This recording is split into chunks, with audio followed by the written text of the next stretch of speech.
Howdy freeze dryers, welcome back to the freeze drying community. The next question is going to be, how do I store freeze dried food? There's really, in my opinion, only a couple, maybe a few answers.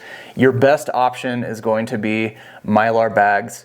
You can use all different types of sizes of Mylar bags. You really want to pay attention to the thickness of the Mylar. I would not go less than 5 mil Mylar. The second best option is going to be mason jars, and mason jars are great because you can see the freeze-dried food and you can actually open them and reseal them very easily. There are a few downsides to them. They're probably not going to give you the longevity for storage. The other downside of jars is going to be if you allow light to enter that jar, over the years it will deteriorate the food. And if you've ever seen a jar that has been exposed to even just small amounts of lights for 5 to 6 years or whatever, you'll notice that the food starts to fade in color and nutrient level, and just all aspects of that food probably not as good of quality. Our third option is going to be number 10 cans. I don't have a lot of firsthand experience with that because that's just not something that I'm interested in. I don't want that big amount of food all in one type of container for a lot of reasons, mainly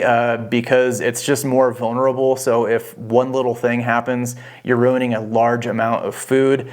I also just don't find a use for big portions like that. I like to be able to use my freeze-dried food in just smaller portions, meals or snacks or things like that. The number 10 can or the larger amounts might appeal to your food storage or your food uses. If you are a viewer of this video and you have experience with number 10 cans, definitely leave us a comment down in the comments section. If you ever need to do extra research, there's a lot of great resources. We wrote a freeze drying handbook you can check out. We also have a Facebook group that's called Freeze Drying Community Facebook group that you can use search functions. You can ask specific questions, or you can search older threads and older topics to really expand your knowledge on these individual questions, or really any question you have in the future. Hey, you! Are you unlocking your full potential as a freeze dryer? You're missing out on pro freeze drying tips and freeze dryer giveaways, valuable food storage recipes, and most important, unlocking your inner freeze drying guru. Click the first link in the description to get signed up.